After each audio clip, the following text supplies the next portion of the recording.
नमस्कार। आज हम लोग शुरू करने वाले हैं प्राचीन इतिहास का एक महत्वपूर्ण अध्याय जिसका नाम है हड़प्पा या सिंधु घाटी की सभ्यता। हड़प्पा नाम क्यों पड़ा सिंधु घाटी सभ्यता का? क्योंकि प्रथम खोजा गया जो स्थान था वो हड़प्पा था। हड़प्पा और सिंधु घाटी सभ्यता हम मानते हैं कि इतिहास में इसका जो खोज है वो उसका समय महत्वपूर्ण है। हड़प्पा की खोज 1921 में दयाराम साहनी ने की। आप जानते हैं कि उस समय जॉन मार्शल नामक एक पुरातत्वविद हैं और जो अंग्रेज अधिकारी भी थे उनके सानिध्य में इन्होंने इसकी खोज की 1921 में। और नदी कौन सी है? रावी नदी। हड़प्पा की खोज रावी नदी के तट पर की गई है। और ये पूछा जाता है कई बार परीक्षाओं में कि ये कहाँ का क्षेत्र है बेसिकली। तो ये क्षेत्र कहाँ पे है? दक्षिण एशिया का पश्चिमी भाग है। इंपॉर्टेंट जो चीज है उसको हमने अंडरलाइन किया है कि हड़प्पा जो है दक्षिण एशिया का पश्चिमी भाग है। हड़प्पा के साथ में जब आप बात करेंगे तो मेसोपोटामिया की बात करेंगे, उसी के साथ बात करेंगे मिस्र की सभ्यता जिसे नाइल रिवर कल्चर बोलते हैं या नाइल रिवर की सभ्यता बोलते हैं, सुमेरियन सभ्यता बोलते हैं। तो माना जाता है कि हड़प्पा की सभ्यता इन तीनों सभ्यताओं के समकालीन थी। आपको पता है मेसोपोटामिया की जो सभ्यता है। अच्छा, मेसोपोटामिया की सभ्यता बेसिकली दो नदियों के किनारे पनपी है। कौन कौन सी दो नदियां हैं? एक का नाम है दजला और एक का नाम फरात। दजला जो है वो बेसिकली जिसे आप बोलते हैं यूफ्रेट्स, और फरात को हम बोलते हैं टिग्रिस रिवर। तो यूफ्रेट्स और टिग्रिस रिवर के किनारे मेसोपोटामिया की सभ्यता और मिस्र की सभ्यता नाइल रिवर के किनारे। अच्छा, नील नदी के बारे में खास बात क्या है? नील नदी के बारे में क्या खास बात है? महत्वपूर्ण तथ्य, क्योंकि ये दुनिया की सबसे लंबी नदी है और ये निकलती है इक्वेटर के आसपास, जिसे भूमध्य रेखा के आसपास निकलते हैं। और कहाँ से निकलती है बेसिकली? ये कौन सी लेक से निकलती है? तो विक्टोरिया लेक। ठीक है, तो इसके साथ में वैल्यू एडिशन करते हुए चलें। भूगोल का भी एक पक्ष लगातार इतिहास से जुड़ा रहता है। तो आपने देखा कि 1921 में दयाराम साहनी ने इसकी खोज की, जो जॉन मार्शल के असिस्टेंट थे। और हड़प्पा सभ्यता मेसोपोटामिया की सभ्यता, मिस्र की सभ्यता और सुमेरियन सभ्यता के समकालीन थी। और ऐसा प्रमाण मिला है कि इन सभ्यताओं का आपस में तालमेल, आपस में इनके अपने व्यापारिक सामंजस्य भी थे। इतना क्लियर है? अब हम हमारी परीक्षाएं एक्चुअली दो चरण में जो होती हैं सब्जेक्टिव, एक होता है प्रीलिम्स, दूसरा होता है मेंस। प्रीलिम्स वाले चरण में ये कई बार सुमेलित करने के लिए देता है। स्टेट पीसीएस, चाहे वो उत्तर प्रदेश पीसीएस हो, चाहे उत्तराखंड हो, चाहे वो बिहार हो, चाहे हरियाणा हो, इन पीसीएस में जो स्टेट पीसीएस है उनमें लिस्ट वन को लिस्ट टू से सुमेलित करने के लिए पूछता है। लिस्ट वन में दे देगा स्थल और लिस्ट टू में दे देगा खोजकर्ता का नाम, मिलाइए, वो रैंडम दे देगा। और फिर इसके अलावा क्या दे सकता है? ईयर दे देगा महत्वपूर्ण सभ्यताओं का, और दे देगा जगह, मिलाइए। तीसरा दे देगा कि कौन सी नदी है जिसके किनारे कौन सी सभ्यता है। तो इन इन लिहाज से ये चार्ट बहुत इंपॉर्टेंट रहने वाला है। पहली बात करते हैं महत्वपूर्ण, जो हड़प्पा की सभ्यता है ये बेसिकली सिंधु घाटी की सभ्यता है। इसका संबंध रावी नदी के तट से है। तो हड़प्पा की सभ्यता को दयाराम साहनी ने की है 1921 में की है। अच्छा, 1921 का कोई ऐसा क्रम बताइए जिसका भारतीय इतिहास में बहुत बड़ा नाम है, घटनाक्रम। 1921 में आपका आता है मोपला विद्रोह। मोपला विद्रोह जो केरल के मालाबार में होता है, और इसमें बहुसंख्यक जो थे वो किसान थे, और जो अल्पसंख्यक जमींदार थे वो थे, उनके बीच में हुआ था ये खूनी संघर्ष था। गांधी जी का नाम कई बार इसी के चलते विवादों में भी आता है कि गांधी जी ने कहीं न कहीं मोपला विद्रोह का जो है वो खुले तौर पे विरोध नहीं किया था और एक दबी या मूक सहमति दिया था। तो इसलिए भी 1921 याद रखिएगा। उसी समय किसकी खोज की गई है? हड़प्पा की खोज दयाराम साहनी के द्वारा पाकिस्तान में रावी नदी के तट पे। तो जो अविभाजित भारत है उसमें ही ज्यादातर खोजें हुई हैं पुरानी इतिहास की। पाकिस्तान के रावी नदी के तट पर माटी गोमरी के बाएं ओर। और इसके जो लक्षण क्या है, इसमें मिला क्या है? बलुआ पत्थर। इसमें क्या मिला है? बलुआ पत्थर मिला है, अन्नागार मिला है, और क्या मिला है? इसमें मिला है आपको बलुआ पत्थर, अन्नागार,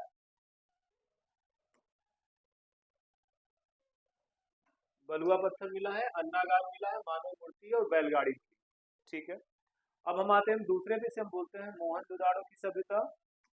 मोहनजोदाड़ो के बारे में इम्पोर्टेंट बात यह है कि 1922 में खोजी गई, किसके द्वारा? राखाल दास बनर्जी के द्वारा। तो ये दोनों लगभग 1 साल का डिफरेंस है इन दोनों में, 1921 और 1922 में।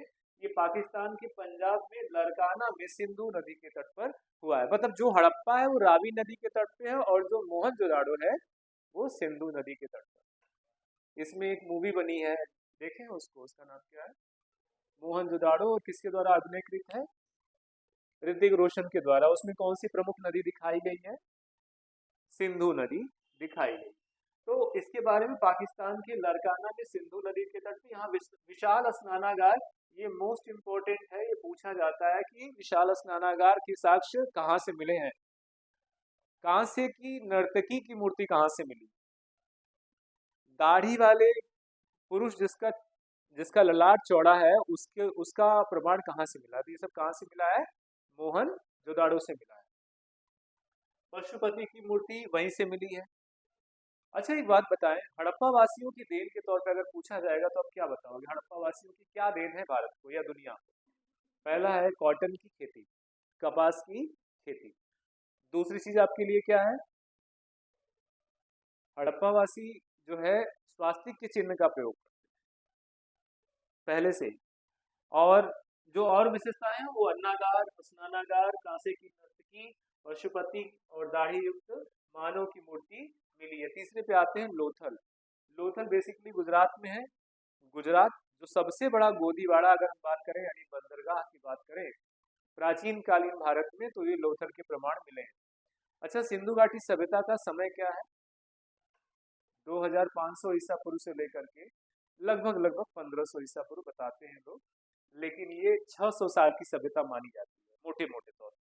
तो हम 1800 भी मान लें तो गलत नहीं है, लेकिन एक औसत जो ज्यादातर जो इतिहास लेखक लिखते हैं वो 2500 से 1500 या 2375 से लेकर के 1500 के आसपास मानते हैं। रंगनाथ राव ने किया है 1953 में, भोगवा नदी के तट पर है गुजरात। और यहाँ से बंदरगाह मिला है, मोस्ट इंपॉर्टेंट है। जैसे यहाँ पे स्नानागार और पशुपति और कांसे की मूर्ति, वैसे यहाँ से बंदरगाह, अग्निवेदी, गोदीवाड़ा, शतरंज और भूसी, इनमें से कुछ भी 2-3 कैरेक्टर साथ में लगा के सुमेलित करने के लिए पूछ सकते हैं। ठीक है। अब हम आते हैं बनावली पे।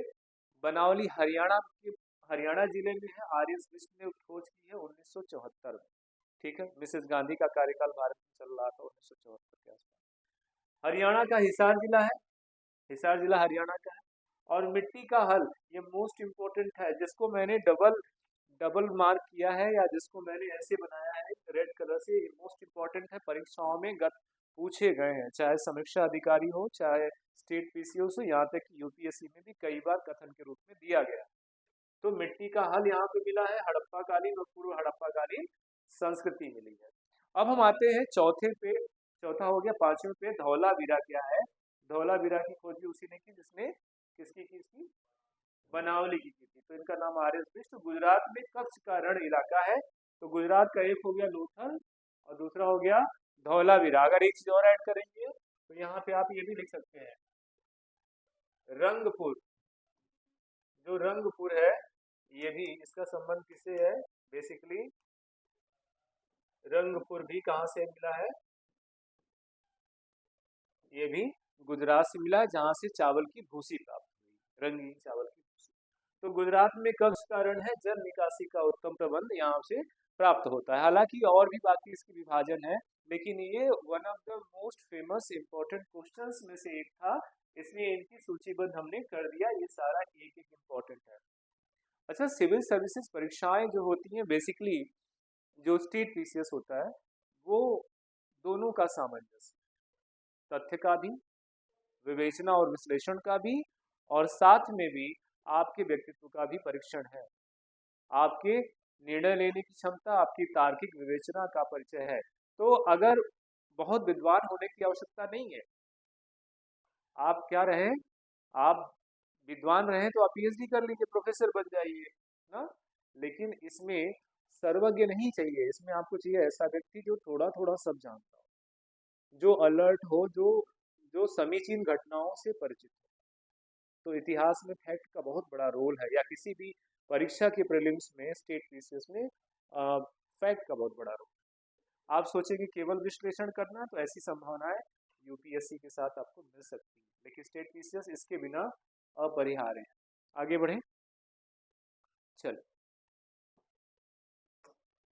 स्लाइड बदलते हैं, एक और हम इस पे बनाने वाले हैं। हम इसका जो चार्ट बनाए थे आपको सिंधु घाटी सभ्यता के बारे में, तो हमने कुछ बेसिक विश्लेषणात्मक चार्ट बनाया था। जैसे हम यहाँ पे लिखेंगे हड़प्पा या सिंधु घाटी की सभ्यता, सिंधु घाटी की सभ्यता।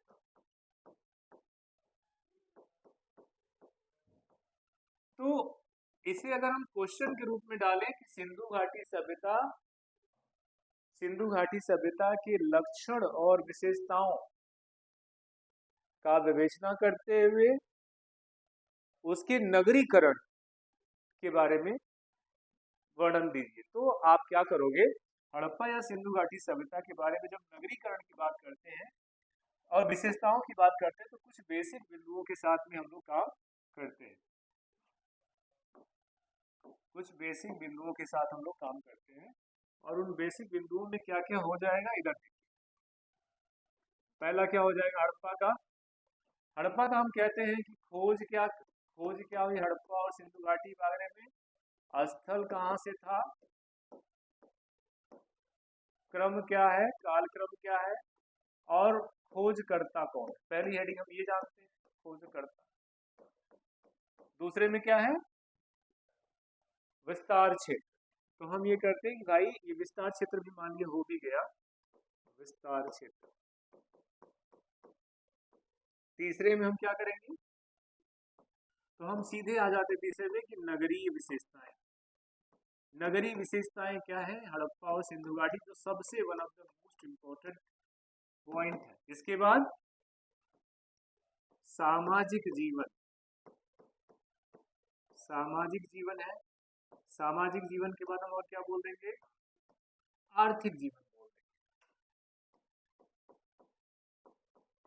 आर्थिक विशेषताएं, आर्थिक जीवन।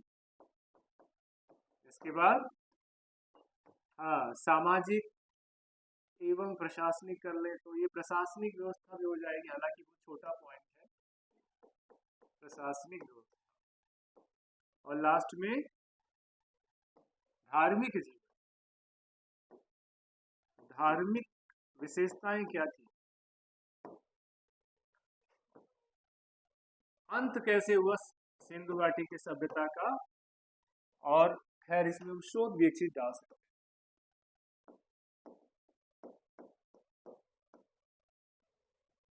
तो जब भी आप लोग मेंस का आंसर लिखने जाएंगे, तो आपको पहले तो उसका एक फ्लो चार्ट बनाना होगा, और इस फ्लो चार्ट में तमाम वो फैक्ट जो आपने प्रीलिम्स के दौरान पढ़े हैं, उन फैक्टों को गूथ करके क्रमबद्ध तरीके से इसको निरूपित करना होगा, तब जाके एग्जामिनर को उसका संतुष्टि का आंसर मिलेगा और वो मार्क्स देने के लिए बाध्य हो जाए।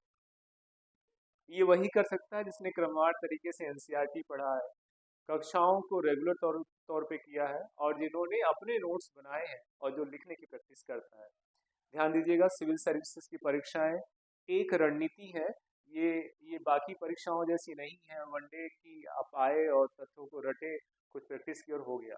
ये पूरी रणनीति है, क्योंकि बहुत ही बृहद कोर्स है इसका।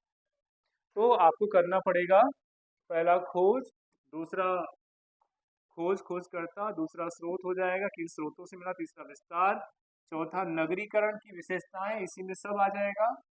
इसके बाद इसी में धार्मिक जीवन, इसी में सामाजिक जीवन, इसी में आर्थिक जीवन, इसमें प्रशासनिक व्यवस्थाएं, और लास्ट में देखेंगे सिंधु सभ्यता का अंत कैसे हुआ।